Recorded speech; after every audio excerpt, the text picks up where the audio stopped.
All right, so we've got another little review. This is not going to be a review that is done in the field. I'm not going to get a chance to take this out because it's really cold outside, and I don't really want to get really cold in the water, so I am not going to do this test in the water yet.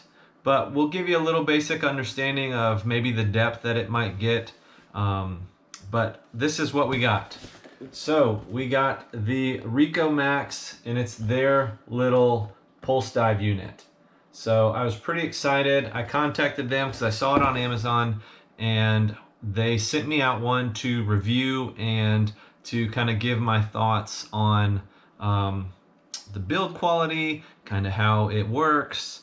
And so let's get right into it. So on the outside of the box, it says it is a pulse induction, waterproof to 20 meters. Search mode is all metal. Sensitivity is 5 centimeters for US quarter.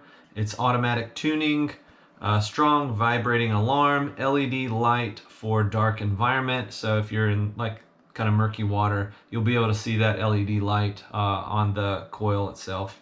Low battery automatic turn off, and it's powered by one 9-volt battery. So that's pretty much what it says on the outside of the box, other than a picture of it. So let's go ahead and get into this and check it out and see what we got. All right, so first off, we've got our 9-volt battery.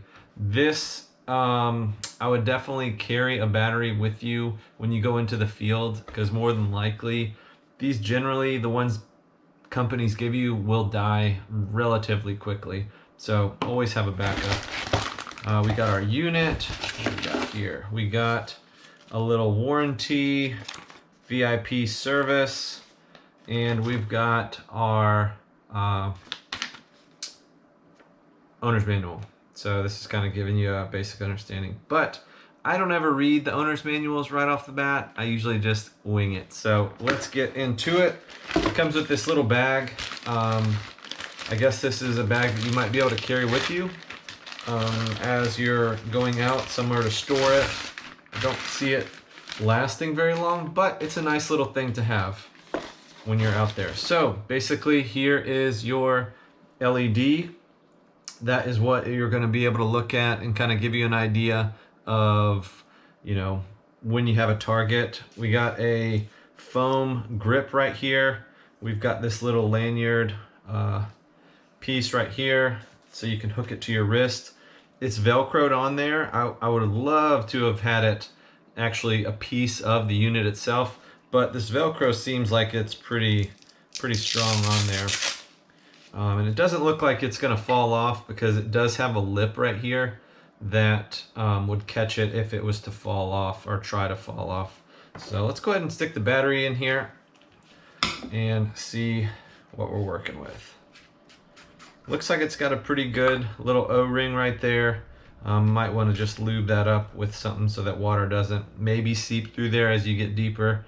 But all in all, so let's go ahead and just check this battery. So if you don't know, the easiest way to check if your 9-volt battery has some juice is to touch it to your tongue. Whew. This one has some juice. As they die, the sting or the little shock you get, it kind of dies down. This one's got a pretty good shock with it. So let's go ahead and stick that in there. That is my little tidbit of knowledge. You may even like the little shock it gives you. I don't know. Some people are different. All right, we'll go ahead and stick this back on there as well. So far, it's pretty light. It's not heavy. Actually, it's not heavy at all. I have held some that are actually pretty heavy. This looks like it is made out of some sort of plastic. The whole unit itself is plastic, except for right here. It does have I guess it's a clear plastic, but it's got that on there. So I'm not sure how to turn this on. Oh, here we go. Instructions. Unit signals with pulses of vibration and bright light. Pulses increase as tip approaches the target. So I'm guessing the tip is where you're going to be getting your signal for. Let's see. To turn on, point probe tip up for at least 2 seconds. 2 short pulses and a steady dim light indicate the unit is on. All right. Oh, there we go. Okay, it's on. It's got some more. To turn off, after use, point probe tip up for at least 2 seconds. 2 long pulses indicate off. Okay, that's a pretty cool way to turn it on and off. Yeah, you don't have to worry about hitting a button or anything like that. One thing, I guess it's not going to come on like this, so that's not a bad thing.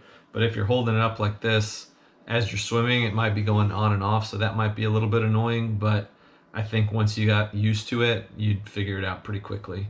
So let's kind of see. So I've got my gold ring on. Let's see.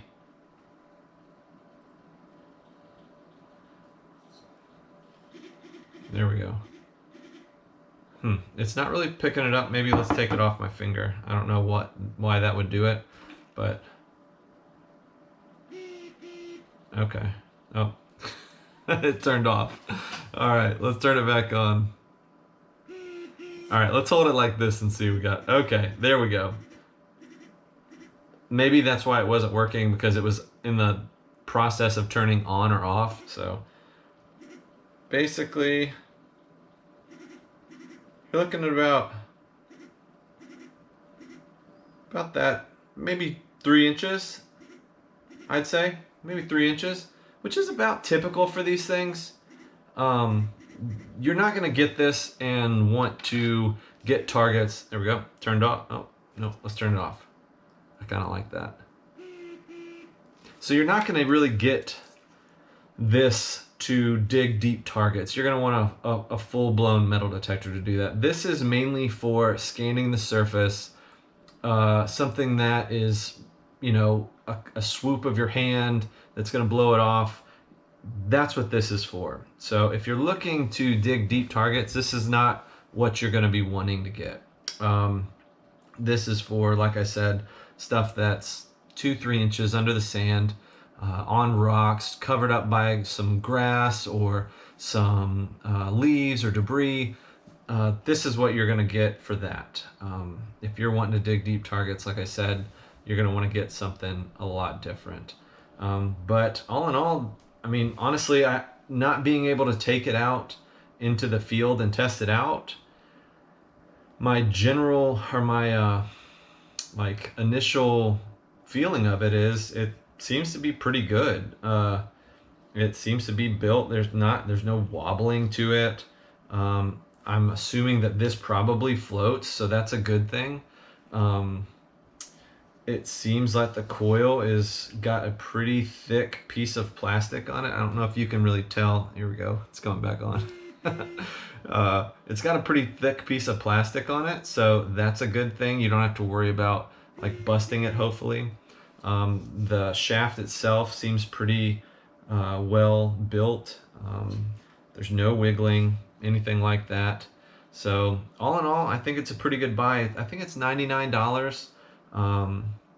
You know, if you're wanting something that's just going to get you out, or maybe something for your kids that they just want to snorkel with, or, you know, stay in the shallows with and just move it underneath, you know, this might be something that you might be wanting to look for.